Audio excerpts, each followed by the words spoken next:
Hey guys, welcome to CPP times. तो इस video में हम वेरिएबल्स के बारे में जानेंगे।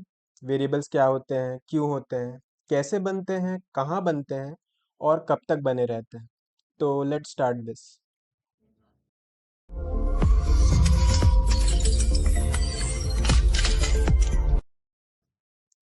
तो दोस्तों शुरुआत करते हैं वेरिएबल्स से। Variables are identifiable memory location that are used to store and retrieve the data values during the operations. तो तो ये एक आइडेंटिफाइबल मेमोरी लोकेशन है। ये उसका रिडक्शन हो गया। इसका फंक्शन हो गया to store and retrieve data values during operations. दोस्तों इसकी मेमोरी कैसे दिखती है? तो अगर मैंने कहा ये एक आइडेंटिफाइबल मेमोरी लोकेशन है तो मुझे एक मेमोरी बनानी पड़ेगी। तो चलो मैं एक मेमोरी बनाता हूँ।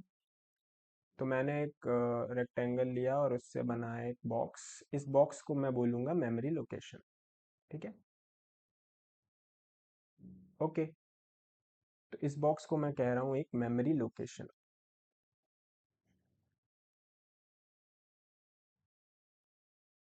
अब मैंने कहा कि आइडेंटिफाइबल होना चाहिए तो इसे एक नाम देना पड़ेगा।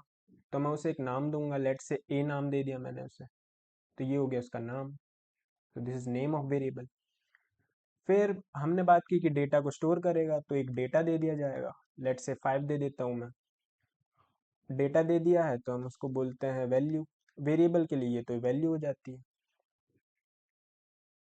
फिर उसके बाद बात आती है कि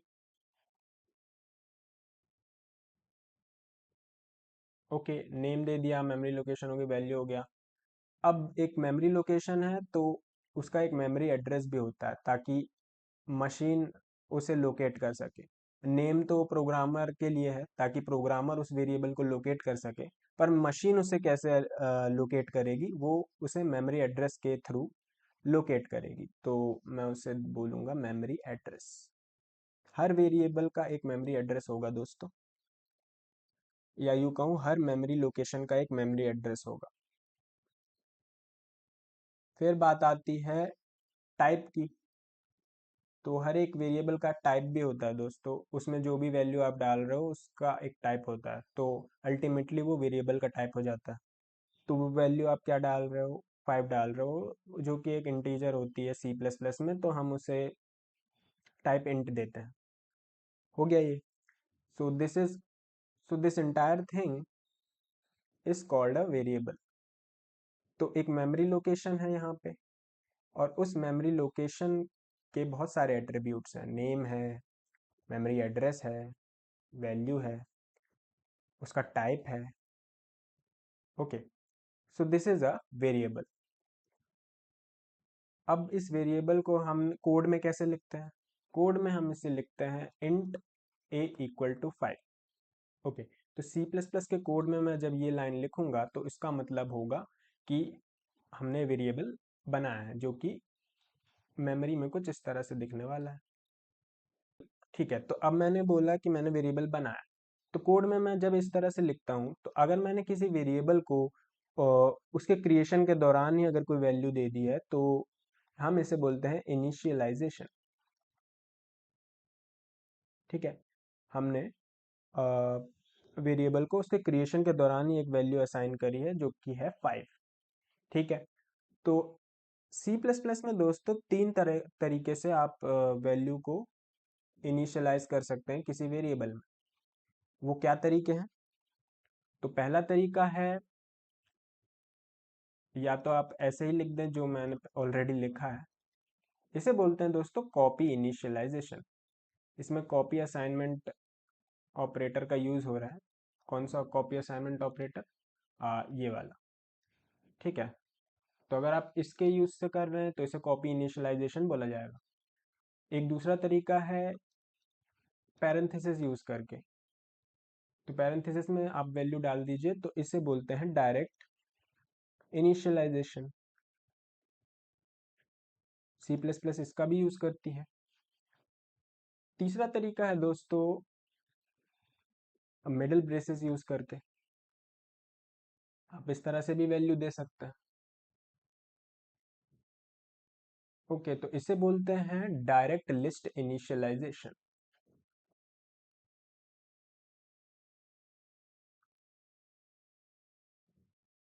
डन है। तो अब तीनों काम तो एक ही करते हैं गाइस, तीनों का काम एक ही है, वैल्यू को इनिशियलाइज करना while the creation of variable. पर तीनों में कुछ अंतर है। तो मॉडर्न सी प्लस प्लस तो तीनों का ही यूज करती है। प्रेफर हम इसे कर direct list initialisation is preferred in modern C plus plus after C plus plus 11 it is preferred. पर क्योंकि सी प्लस प्लस के लेगेसी कोड भी होते हैं तो हम पुराने वालों को हटा नहीं सकते, ये भी यूज होता रहेगा और ये भी यूज होता रहेगा। ठीक है। तो क्या क्या फायदे हैं अगर आप डायरेक्ट लिस्ट इनिशियलाइजेशन का यूज करते हैं? तो आप नैरोइंग कन्वर्जन से बच सकते हैं। तो अगर मैंने कहा कि मैं लिखता हूँ इंट ए इक्वल टू 5.5, तो मैंने डायरेक्ट लिस्ट इनिशियलाइजेशन यूज की, तो सी प्लस प्लस इसे कंपाइल एरर दे देगी, क्योंकि आप एक इंटीजर में डबल वैल्यू डाल रहे हैं, मतलब कि एक आप देख सकते हैं एक डेसिमल वैल्यू डाल रहे हैं एक इंटीजर में, तो इसके लिए कंपाइलेशन एरर आ जाएगी, तो ये कंपाइल ही नहीं होगा। तो आपको नैरोइंग कन्वर्जन से बचा देता है direct list initialisation. Copy initialisation आपको नहीं बचाएगा। कॉपी इनिशियलाइजेशन में अगर आपने लिख दिया इंट ए इक्वल टू 5.5, तो उसकी वैल्यू ए की वैल्यू कंसीडर की जाएगी 5 आगे से। सेम वे इसमें भी होगा, अगर आपने इंट ए पैरेंथेसिस में 5.5 दिया तो ए की वैल्यू 5 कंसीडर की जाएगी। ओके। पर आपको डायरेक्ट लिस्ट इनिशियलाइजेशन में ये चीज़ नहीं देखने मिलेगी।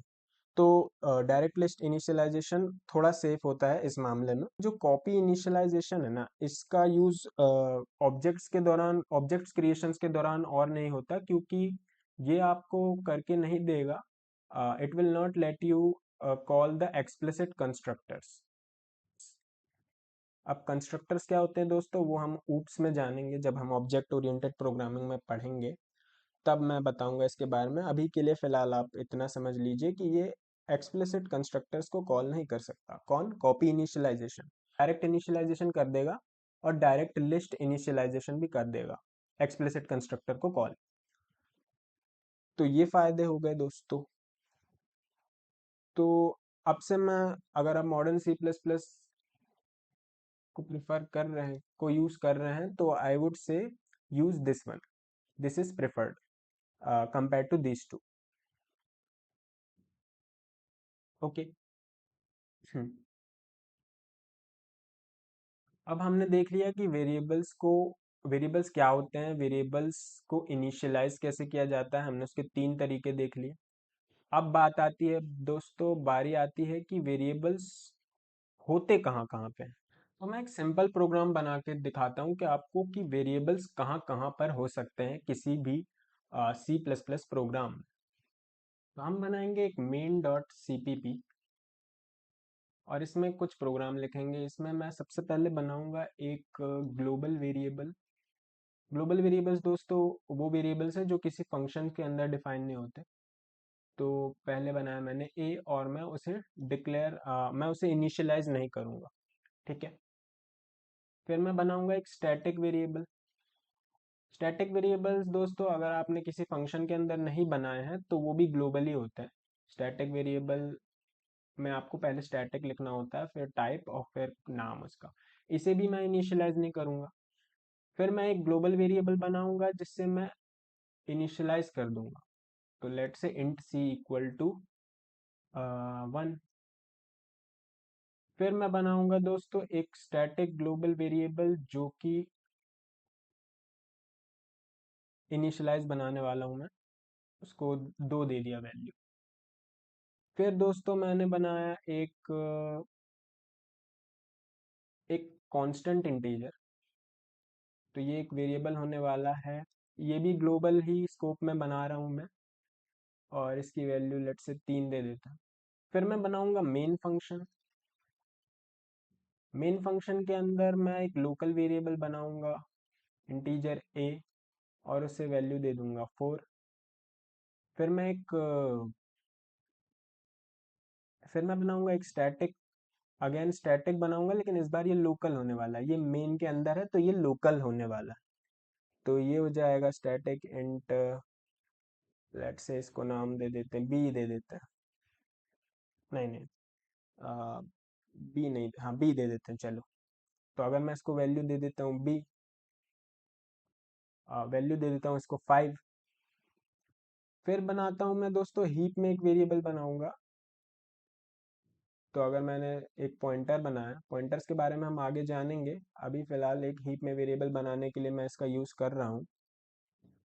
तो न्यू ऑपरेटर का यूज़ करके मैं बनाऊंगा एक हीप में वेरिएबल, इसको वैल्यू दे देता हूँ 6, और फिर मैं इस प्रोग्राम को एंड कर दूंगा। ठीक है, फिर क्या करेंगे दोस्तों, इसको करेंगे कंपाइल। कंपाइल करेंगे तो क्या बनेगा, मेन डॉट ओ बनेगा। अब मेन डॉट ओ में क्या क्या होगा दोस्तों, हमने इससे पहले भी देखा है, फिर से रिवाइज कर लेते हैं इसको। मेन डॉट ओ में सबसे पहले हमारी होगी सिंबल टेबल। हमने इसके लेआउट की बात पहले कर रखी है, राइट। तो सिंबल टेबल होने वाला है। तो सिंबल टेबल में हम क्या क्या रखेंगे, मैंने बोला था सिंबल टेबल में सिंबल्स होंगे। सिंबल कौन कौन से सिंबल होंगे, सिंबल होंगे ग्लोबल वेरिएबल्स और फंक्शंस। ठीक है, तो यहाँ पे कौन है ग्लोबल वेरिएबल, अगर मैं दिखाऊं तो आपको देखोगे ए है हमारा ग्लोबल वेरिएबल, बी भी हमारा ग्लोबल है, सी भी हमारा ग्लोबल है, डी भी हमारा ग्लोबल है, और ई भी है, राइट। उसके अलावा मेन फंक्शन है हमारे पास, तो ये सब आ जाएंगे हमारे सिंबल टेबल में। सिंबल टेबल बनाते हैं दोस्तों, सिंबल टेबल में क्या रहेगा, ए रहेगा। ठीक है, सिंबल बस रहेगा, अब मेमोरी नहीं मिली है उसको वहाँ पे। ए बस रहेगा, बी रहेगा, सी भी रहेगा, डी आ गया, ई आ गया, ओके, और मेन। तो इन सब के बारे में इंफॉर्मेशन रहेगी सिंबल टेबल में। ठीक है, तो ये हो गया सिंबल टेबल का खेल। उसके बाद होगा दोस्तों, इसमें होगा डेटा सेक्शन। मैंने बताया था डेटा सेगमेंट होता है, तो उसे मैं डॉट डेटा से रिप्रेजेंट करते हैं उसको। ठीक है, इसमें क्या होगा, तो डेटा सेगमेंट में दोस्तों जो भी वेरिएबल्स आपके अनइनिशियलाइज्ड होंगे ना, वो डेटा सेक्शन सेगमेंट में नहीं आएंगे। तो ए अपना क्या है, अनइनिशियलाइज्ड ग्लोबल वेरिएबल है, तो वो डेटा में नहीं आएगा। बी भी अपना ग्लोबल वेरिएबल है पर अनइनिशियलाइज्ड है, उसकी कोई वैल्यू हमने वाइल इट्स क्रिएशन हमने उसको कोई वैल्यू नहीं दी, राइट। उसके बाद सी है, सी को इनिशियलाइज किया है, वो ग्लोबल वेरिएबल है, तो सी आ जाएगा डेटा सेगमेंट में। सी आ जाएगा और उसको टोटल मेमोरी मिल जाएगी। ठीक है, उसकी वैल्यू क्या है, उसकी वैल्यू है 1। उसके बाद दोस्तों बारी आती है डी की। स्टैटिक ग्लोबल वेरिएबल है और इनिशियलाइज्ड है, तो वो भी आ जाएगा डेटा सेगमेंट में। तो डी भी आ जाएगा डेटा सेगमेंट में विथ वैल्यू 2। उसके बाद है हमारा डेटा सेगमेंट में बी भी आएगा, लेकिन कौन सा वाला बी, डेटा सेगमेंट में बी भी आएगा, कौन सा वाला बी, स्टैटिक इंट बी, जो कि मेन के अंदर as a local variable defined है। भले ही वो लोकल है पर स्टैटिक है, इसीलिए स्टैटिक लोकल वेरिएबल्स आ जाते हैं डेटा सेगमेंट में ही। तो बी को भी मेमोरी मिलेगी with in data segment, value will be 5। तो ये काम हो गया दोस्तों डेटा सेगमेंट का। डेटा सेगमेंट में ये सब आ गया।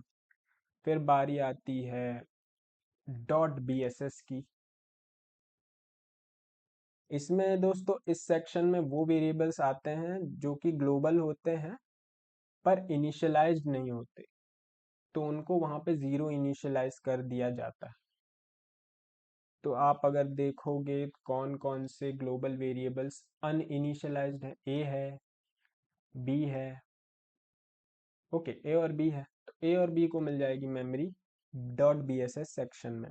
ए को मिला, उसकी वैल्यू कर दी जाती है dot B S S section में 0। वो ज़ीरो इनिशियलाइज्ड हो जाता है। उसके बाद बी है, बी भी ज़ीरो इनिशियलाइज्ड हो जाएगा। ओके, तो बी एस एस का काम भी खत्म। नेक्स्ट सेगमेंट आता है हमारा, टेक्स्ट सेगमेंट आता है। टेक्स्ट के भी पहले आता है रीड ओनली डेटा। इसे डॉट आर डेटा या डॉट आर ओ डेटा भी बोलते हैं। ये वाला जो सेगमेंट है, इसमें आएंगे हमारे वैसे वेरिएबल्स जिनको चेंज नहीं किया जा सकता, जो कि कांस्टेंट होने वाले हैं। ठीक है, और ग्लोबल भी होने चाहिए। ठीक है, तो हमारे पास ग्लोबल में कांस्टेंट इंटीजर सिर्फ ई ही है, तो डॉट आर डेटा सेक्शन में आ जाएगा E with value 3। Okay,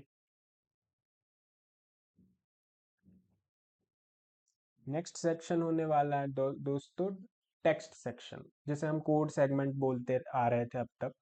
dot text बोला जाता है, पर हम कोड सेगमेंट ही बोले करेंगे उसको। डॉट टेक्स्ट, इसमें क्या होने वाला है दोस्तों? डॉट टेक्स्ट सेक्शन में दोस्तों होने वाले हैं सारे इंस्ट्रक्शंस। इसमें कोई डेटा नहीं रहने वाला, कोई वेरिएबल्स डॉट टेक्स्ट सेक्शन में नहीं रहेगा। ठीक है, तो हमारे पास इंस्ट्रक्शंस कौन बना के देगा? मेन फंक्शन ही है जो इंस्ट्रक्शन बना के दे रहा है। तो मेन फंक्शन के इंस्ट्रक्शंस इसमें होंगे I1, I2, I3। लेट से इसके बहुत सारे इंस्ट्रक्शन हैं, I100 तक के इंस्ट्रक्शंस है मान लेते हैं। तो ये वाले जो इंस्ट्रक्शंस हैं वो सारे रहने वाले हैं। ये वही इंस्ट्रक्शंस है दोस्तों जो मशीन इंस्ट्रक्शंस की मैं बात कर रहा था, जो बाइनरी में थे, और हमने लाइफ ऑफ प्रोग्राम में उसकी बात की हुई है। उस वीडियो को आप देख सकते हैं चाहे तो, अगर आप भूल गए हो फिर से। टेक्स्ट सेगमेंट में आ गए हमारे इंस्ट्रक्शंस। तो ये हो गई दोस्तों हमारी object file main dot O. तो आप देख सकते हैं डेटा कहाँ कहाँ पे गया है, मतलब वेरिएबल्स कहाँ कहाँ पे गए हैं। वेरिएबल्स गए हैं डेटा सेगमेंट में, बीएसएस में, रीड ओनली डेटा में, टेक्स्ट सेगमेंट में कुछ नहीं गया। ठीक है, अब अब बात आती है इसको रन कराने की, क्योंकि अभी ए बच गया है, लोकल वेरिएबल ए बच गया, अभी हीप बच गया है, तो ये सब कहाँ रहेंगे? तो इनकी बात करते हैं। जैसे ही कंपाइल हो गया, कंपाइल से अच्छा मुझे इसे बिल्ड बोल देना चाहिए, क्योंकि अब फाइनली उसका प्रोग्राम ही बन गया। मैं इसको कहीं लिंक तो कराने वाला नहीं, लिंक कर क्या ही करेगा, क्योंकि बिल्ड बस कर रहे हैं अब। तो बिल्ड करेंगे तो मेन डॉट ओ की जगह अब हम सीधे EXE बोल देते हैं, तो आपकी जो EXE बनेगी अब सीधे यही होने वाली। तो ऑब्जेक्ट फाइल और EXE फाइल का एटलीस्ट इस प्रोग्राम में जो मैंने बनाया है वो उसका लेआउट सेम ही रहने वाला है। तो लेआउट यही रहेगा मेन डॉट EXE का। ओके, अब मैंने बोला मैं इसको कराऊंगा रन। जैसे ही मैं इसे रन कराऊंगा, रन कराने पे क्या होगा? रन कराने पे बनेगा मेन प्रोसेस। तो एक प्रोसेस बनेगी, मैंने आपको बताया था दोस्तों, एक प्रोग्राम जब, एक एग्जीक्यूटेबल प्रोग्राम जब रन कराया जाता है, जिसे जब उसे एग्जीक्यूट कराया जाता है, तो वो एक प्रोसेस बन जाता है। और प्रोसेस में दोस्तों उसका लेआउट, उसके लेआउट में दो चीज़ें और ऐड होती हैं, दो तरह की मेमोरी, स्टैक और हीप मेमोरी। तो स्टैक और हीप मेमोरी हम ऐड करेंगे इसमें। तो मैं सिंपली इस लेआउट को कॉपी कर लेता हूँ।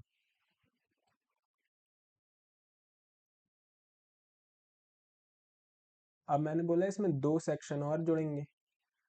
कौन कौन से दो सेक्शन जुड़ेंगे? स्टैक के और हीप के। स्टैक और हीप के लिए बना देते हैं। तो स्टैक के लिए एक सेक्शन,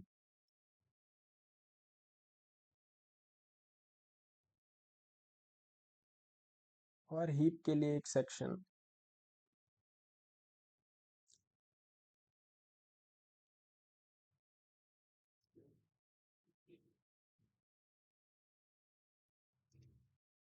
स्टैक में होने वाला है कॉल स्टैक। तो इसके बारे में हम आगे और बात करेंगे जब हम फंक्शंस पढ़ेंगे।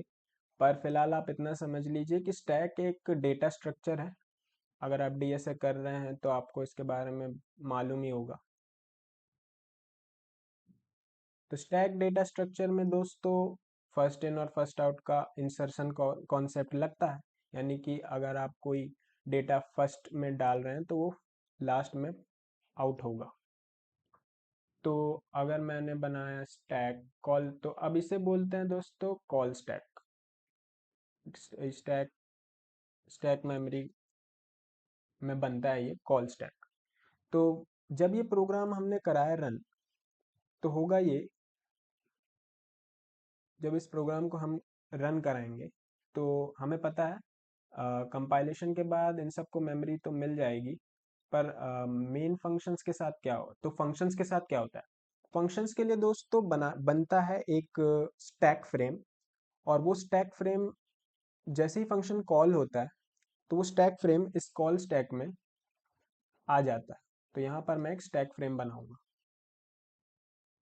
तो एक स्टैक फ्रेम आएगा और वो पुश हो जाएगा इस स्टैक में।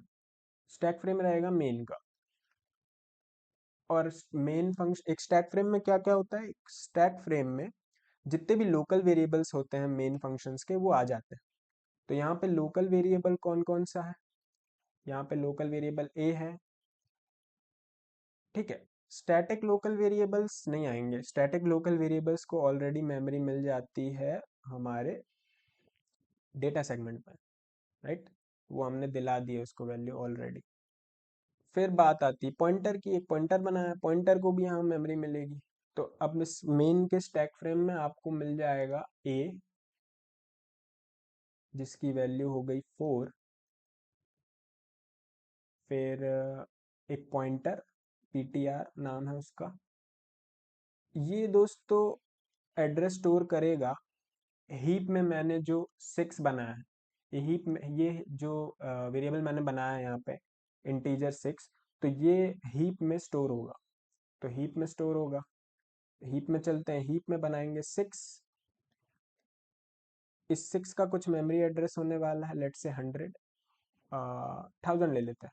तो ये 1000 स्टोर हो जाएगा हमारे पॉइंटर वेरिएबल में। तो ये पॉइंटर पॉइंट कर रहा होगा वेरिएबल को जो कि हीप में बना है। हीप में बने इस वेरिएबल को हमारा पॉइंटर कर रहा होगा पॉइंट। ठीक है, तो आप अब सिंपली देख सकते हैं कि मेमोरी कहाँ कहाँ एलोकेट हुई है, राइट। आप देख रहे हैं, राइट। तो मेन प्रोसेस में मेमोरी आ गई हमारी डेटा सेगमेंट में, बीएसएस सेगमेंट में। उसके अलावा रीड ओनली डेटा है और स्टैक और हीप आ जाती है रन टाइम पे। गुड। अब क्या होगा दोस्तों, जब ये प्रोग्राम एंड हो जाएगा ना, जब ये मेन फंक्शन हमारा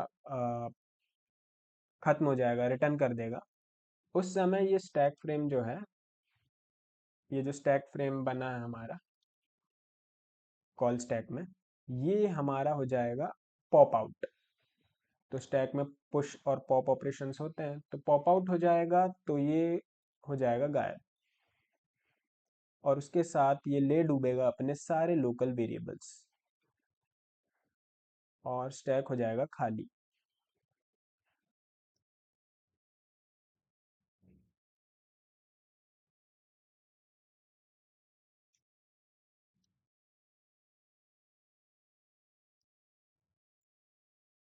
लेकिन जो हमारा हीप है ना, हीप में वेरिएबल बना रहेगा।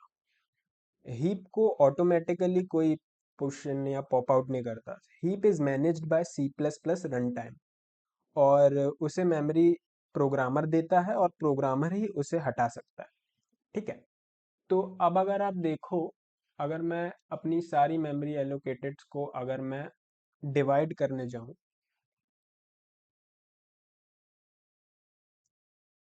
ठीक है, अगर मैं इसको डिवाइड करने जाऊं तो जो भी वेरिएबल्स आपके डेटा सेगमेंट में होंगे, या फिर बीएसएस सेगमेंट में होंगे, या फिर रीड ओनली सेगमेंट में होंगे, वो होते हैं स्टैटिकली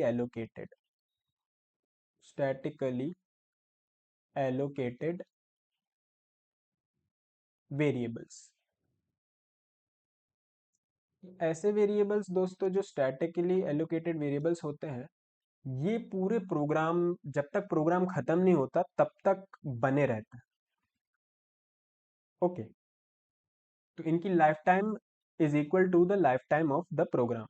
तो प्रोग्राम जब ऑपरेटिंग सिस्टम फाइनली एंड कर देगा, तब जाके इनकी मेमोरी फिनिश होगी, तब जाके इनकी मेमोरी वाइप आउट होगी।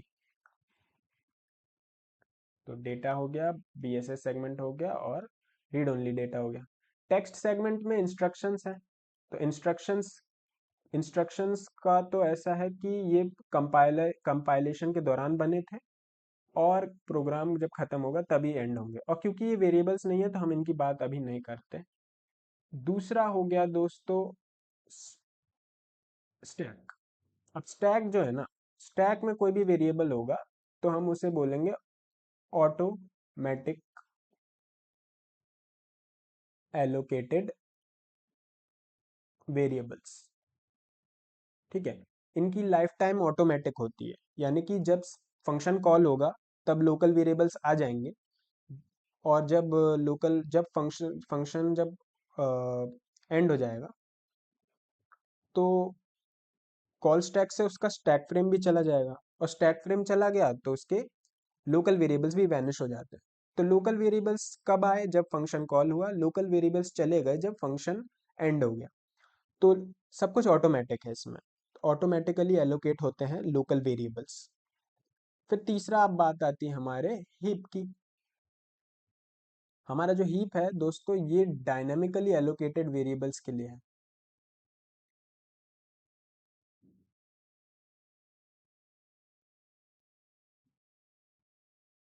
ओके, डायनामिकली एलोकेटेड का मतलब क्या है कि इसे रन टाइम पर बनाया जाएगा, रन टाइम पर बनाया जाएगा, और रन टाइम पर प्रोग्रामर ही बनाएगा। तो प्रोग्रामर कोड इस तरह से लिख देता है, जैसे कि मैंने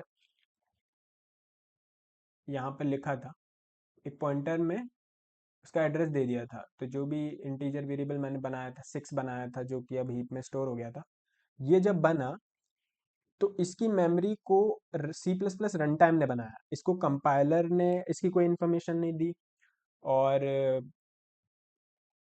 और ऑटोमेटिकली एलोकेट भी नहीं होता स्टैक की तरह। हीप में दोस्तों डायनेमिकली एलोकेट होता है वेरिएबल, और प्रोग्रामर ही इसे बनाता है, और प्रोग्रामर ही इसे डी एलोकेट करा सकता है। तो क्योंकि मैंने डिलीट नहीं लिखा आगे प्रोग्राम में, तो ये मेमोरी डी एलोकेट नहीं होगी, ये वैसे की वैसे ही बनी रहेगी हीप में जो है। ठीक है, जब प्रोग्राम एंड हो जाएगा तब ऑपरेटिंग सिस्टम हीप को वाइप आउट करेगा। तो ये हो गया हीप की कहानी। हीप हो गया डायनामिकली एलोकेटेड, स्टैक हो गया ऑटो ऑटो एलोकेटेड, और हमारा डेटा सेगमेंट, बीएसएस सेगमेंट और रीड ओनली सेगमेंट हो जाएगा स्टैटिकली एलोकेटेड वेरिएबल्स के लिए। तो दोस्तों आप सोच रहे होंगे वेरिएबल्स के बारे में इतनी इन्फॉर्मेशन रखने की क्या ज़रूरत है? आखिर वेरिएबल्स का काम तो बस डेटा को स्टोर कराना और रिट्रीव कराना है वहाँ से। दोस्तों डेटा, अभी जो आप फंडामेंटल डेटा टाइप्स देख रहे हैं, जैसे इंटीजर हो गया, बूलियन हो गया, कैरेक्टर हो गया, तो ये वाले जो वेरिएबल्स हैं वो आपको एक पर्टिकुलर सेगमेंट्स में ही दिखेंगे, या तो वो डेटा में होंगे, स्टैक में होंगे, या हीप में होंगे। पर जब आप ऑब्जेक्ट ओरिएंटेड प्रोग्रामिंग में जाएंगे और आप खुद के ऑब्जेक्ट्स बनाएंगे, खुद के डेटा टाइप्स, खुद के डेटा वेरिएबल्स बनाएंगे, तो आप देखेंगे कि उसके कुछ मेंबर्स स्टैक में होंगे, कुछ हीप में होंगे, कुछ डेटा सेगमेंट में होंगे, और it will be a combination of all the elements. So this memory model is going to help you a lot in terms of understanding how objects are uh, allocated in various memories, क्योंकि उसके members कई जगह फैले हो सकते हैं, कुछ stack में हो सकता है, कुछ हीप में हो सकता है। दूसरा फायदा आपको इतनी इन्फॉर्मेशन का इतनी इन्फॉर्मेशन से आपको दूसरा फायदा ये हो सकता है कि जब आप मल्टी थ्रेडिंग में जाएंगे, तब आप देखेंगे कि मल्टीपल थ्रेड्स किसी वेरिएबल्स को चेंज कर रहे होंगे। तो कौन कौन से वेरिएबल्स मल्टीपल थ्रेड्स द्वारा चेंज किए जा सकते हैं, कौन नहीं किए जा सकते हैं, ये इसकी जानकारी भी आपको मिलेगी। तो ये मॉडल आपको उसमें भी हेल्प करने वाला है। तो एडवांस चीज़ों में तो ये बहुत ज़्यादा हेल्पफुल होने वाला है, और हम मल्टी थ्रेडिंग में आएंगे तो हम उसे देखेंगे ही सही। उसके अलावा आपको स्कोप्स के बारे में भी काफ़ी इन्फॉर्मेशन मिल जाएगी कि स्टैक वेरिएबल का स्कोप लोकल क्यों होता है, क्यों उसे सिर्फ एक ही फंक्शन चेंज कर सकता है, मल्टीपल फंक्शंस उसे चेंज क्यों नहीं कर सकते, क्यों एक ग्लोबल वेरिएबल को मल्टीपल फंक्शंस चेंज कर सकते हैं, सबके पास उसका एक्सेस क्यों होता है, क्योंकि वो डेटा सेगमेंट में होता है, और डेटा सेगमेंट का एक्सेस पूरे प्रोग्राम को है। उस प्रोग्राम का जो भी फंक्शन है वो हर कोई उसे यूज़ कर सकता है। फिर आप देखेंगे हीप को मैनेज क्यों करना पड़ता है। हीप मेमोरी को आपने देखा कंपाइलर ने एलोकेट नहीं करवाया, उसे स्टैक में भी एलोकेट नहीं करवाया गया। हालांकि स्टैक के वेरिएबल के थ्रू ही उसे एक्सेस किया जाता है, पर heap memory C plus plus run time द्वारा मैनेज की जाती है। तो हीप के बारे में, उसकी मेमोरी मैनेजमेंट हमें प्रोग्रामर को क्यों करनी पड़ती है, इसकी भी इंफॉर्मेशन आपको मिलती है। तो there are multiple benefits to this memory model that I am explaining, and future में आपको इससे काफ़ी हेल्प मिलेगी।